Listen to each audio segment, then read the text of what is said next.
Hello and welcome back to my channel. I'm MariCaffeine and I'm going to talk about living with undiagnosed ADHD for the majority of my life. I did a little, what are they called? Poll on YouTube. Not many people see it. It got one vote and that's what was voted for. So here is this lovely video about my personal experience with ADHD. So let's start from the very beginning. I was a very imaginative child. I mean, I was somewhat hyperactive, but not hyperactive to the point where anybody suspected I would have ADHD. I was most of the time just in La La Land, so I had the inattentive variant of ADHD. So it went completely unnoticed my entire childhood. And, I mean, there was a few quirks about me that would hint at it. Like in the 3rd grade, my teacher called me Fidget because I would just wiggle and fidget in my seat the whole entire time. School, elementary, didn't really have that hard of a time. I actually did quite well in elementary school. Made A's and B's the entire time. There wasn't really too big of an issue with not being able to focus because I was young, taking in all this new fantastic information, so I was able to focus because I was enjoying what I was doing. Once I hit middle school, however, specifically in history class, that's where things started to become a little bit evident, at least for me, but I didn't know what ADHD was at the time. So I was like, I'm struggling to focus and understand these topics. I'm not interested in these topics, therefore I cannot make myself focus on them. So I would doodle in class. This one specific time in science, well, the entire year in science, I used to be assigned at a table in the back of the class. And I started doing really bad because all I would do was draw the whole time. And so the teacher had to move me to the front of the class so that she could watch me and make sure I was actually focusing on the lesson. So anyways, I continued this pattern through middle school. Made well enough grades, but, there was still that small problem that would come up occasionally. High school hit. Math became very hard. My 9th grade year, I could not focus and understand the subjects, like algebra and all that crap. And so I would just write on my paper things like, don't care, don't know, didn't even bother trying to figure it out. And of course I got in trouble. And then I had to get a thing signed to take home to get signed. And then I got in trouble at home.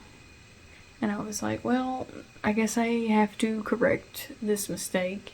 And I ended up having to retake 9th grade math my 11th grade year, which I passed, of course, because I learned and somehow made my way through. But yeah, when I got to college is when it became very apparent that there was a problem. Because when you're in college, you're not held to this strict schedule of places you gotta be and things you gotta do, because when you're in regular public school, your parents make you go to school. You're there the whole day with no way to leave. And you can't leave until you get picked up. So anyways, you're forced to do everything you're asked of while you're there. But in college, you don't have any restrictions.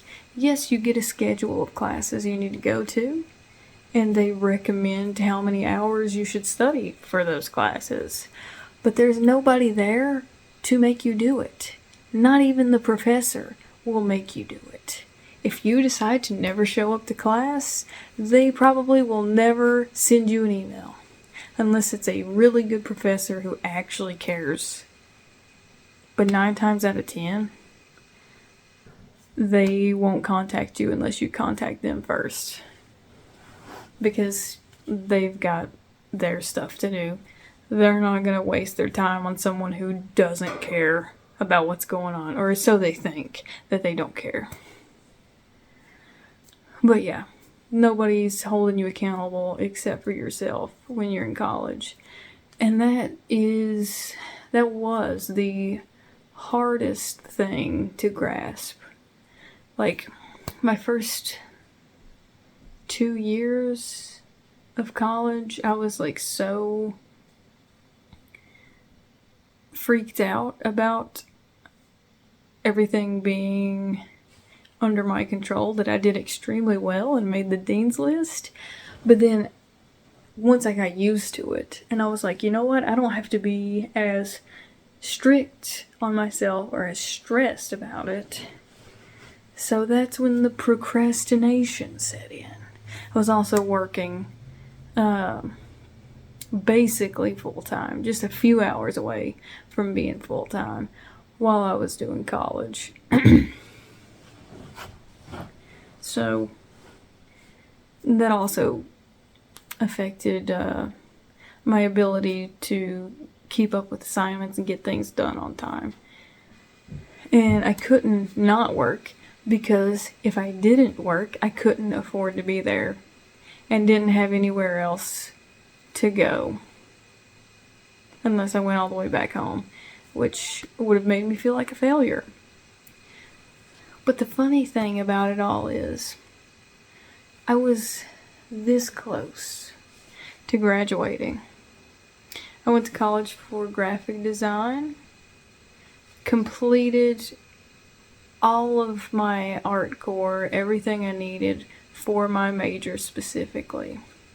I need to adjust this. Completed all of it. Internship done.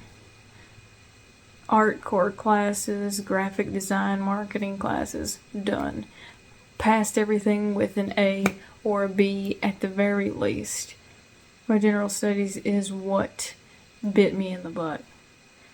Because I didn't complete math, which is my weakest subject. And I needed a credit for, it was either a history or a sociology kind of thing. So like I got to pick or choose. I didn't get that credit. But yeah, those 2 classes kept me from getting my degree. And I got to a point where I think this is when COVID happened, 2020, the year of all years.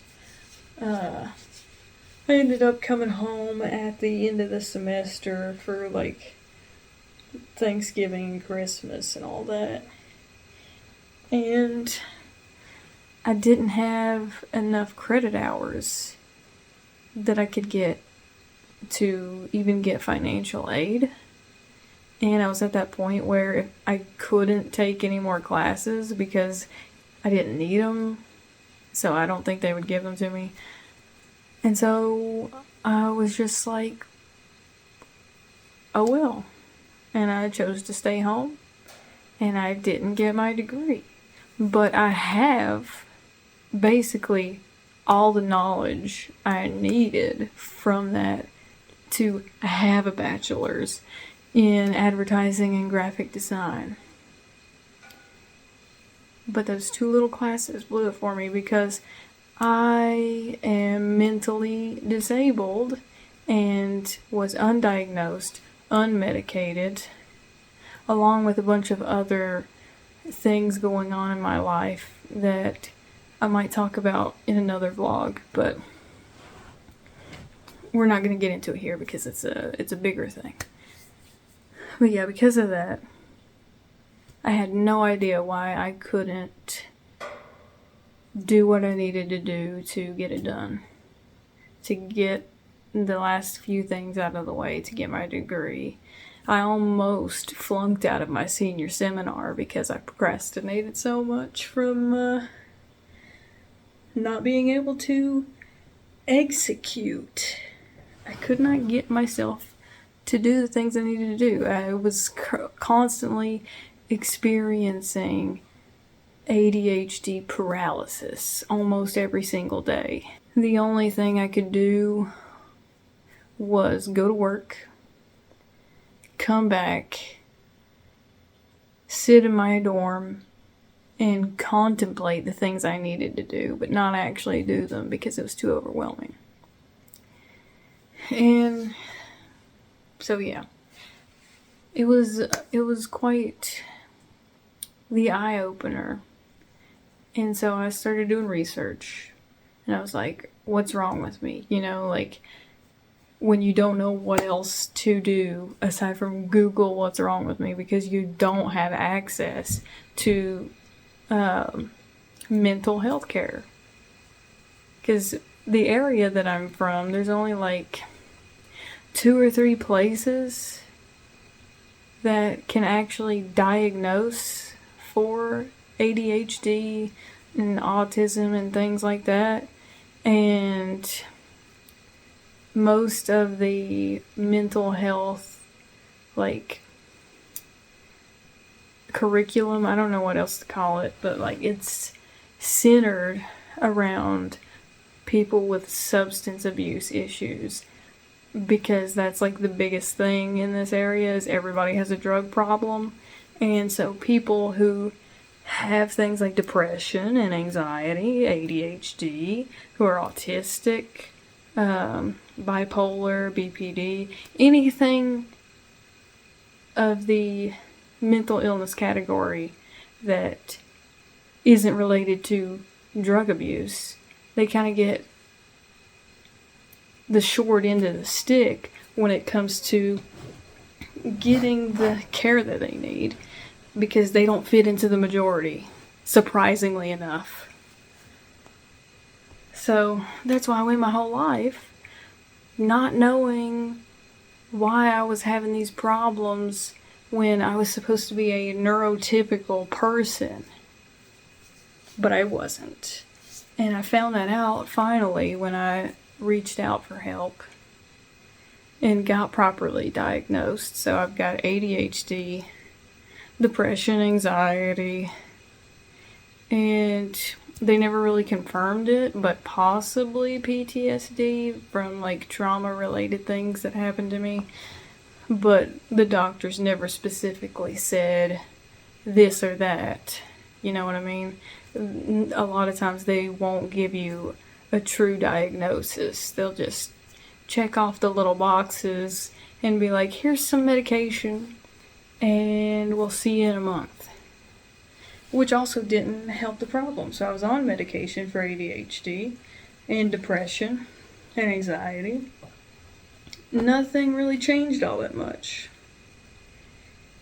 And I couldn't get therapy because the psychiatrist I was seeing, well, it wasn't the specific psychiatrist, but the place that she worked at, they didn't have a therapy program.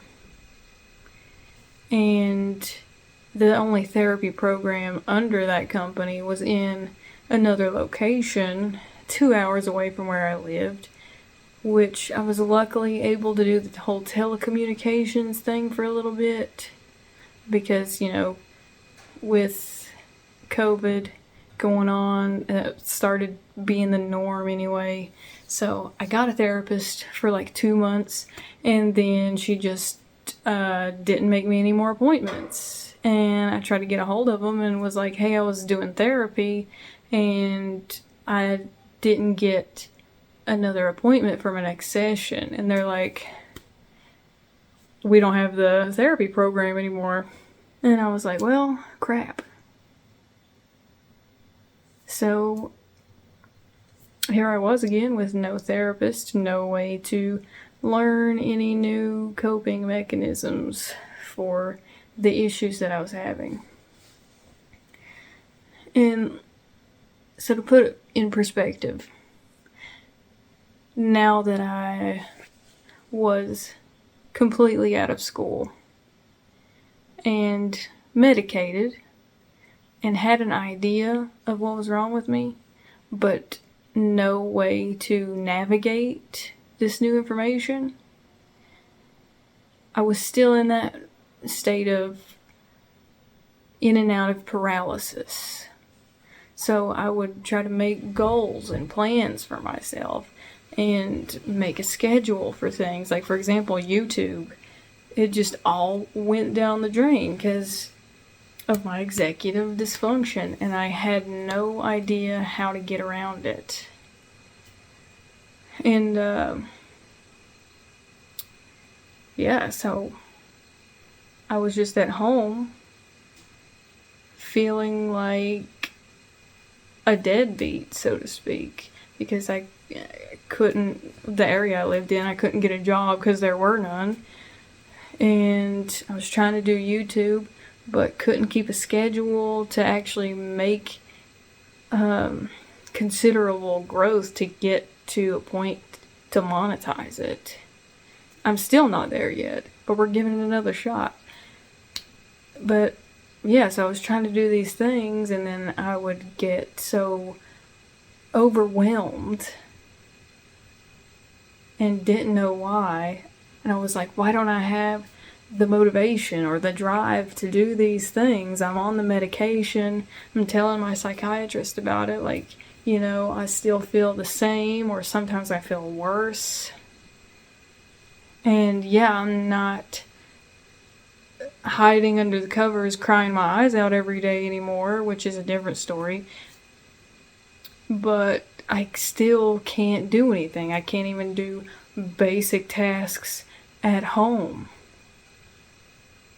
because everything is just too overwhelming. And then I'm like, I need some sort of change. I need to get out of this area and get a regular job again. Maybe that will give me that little push that I need to get the ball rolling.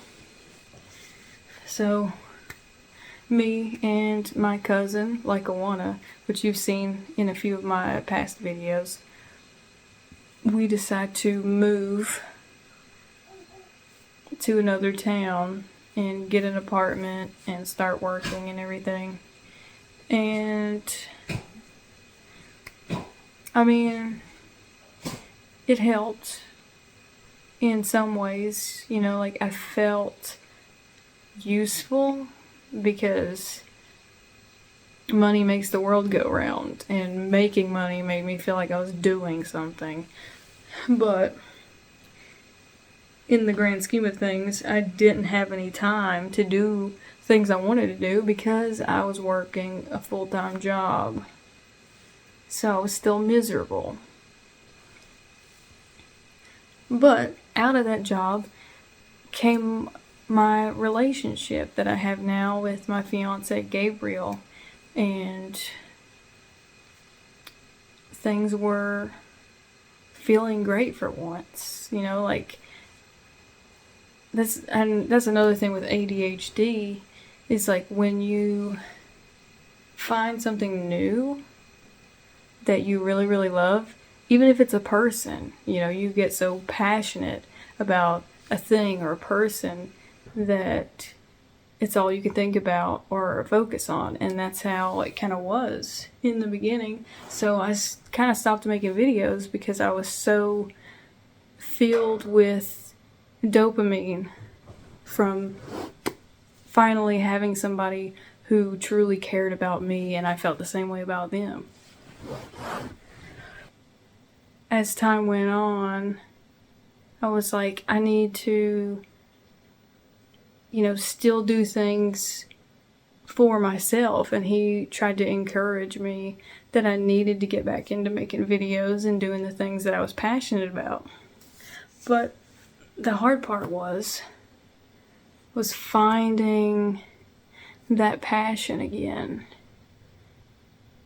because I went through all these different phases of having no motivation to finally making some sort of change or progress, and then, experiencing a new relationship that brought me so much joy, and then realizing I still need to be my own person within this relationship is probably one of the hardest struggles to overcome as a person with ADHD who has no professional support. It's really difficult. And then we decided to have a baby, which was a completely new experience that I got to navigate and was a lovely experience. I mean, it had its ups and downs, the morning sickness and all the jazz that comes with being pregnant. But, like, when you become a mother, along with being in a romantic partnership, and which, because of pregnancy, I had to stop taking my medication, which honestly wasn't that big of a deal because it didn't feel like it was doing anything anyway. It's just the withdrawal off of that medication was a nightmare. But once I got over that cliff and on the other side of it, I finally felt some sense of normalcy again. Still dealing with my issues of mental health and all that stuff, but now no longer with withdrawal. But yeah, like having all these things going on in your brain when your brain isn't wired the same way as a normal person's brain. Being in a relationship, becoming a mom, adjusting to new changes within life in general, and still trying to be your own person within that is the hardest part of living with ADHD and having been undiagnosed for the majority of your life thus far. So you don't know how to overcome that, or at least I still am trying to figure it out.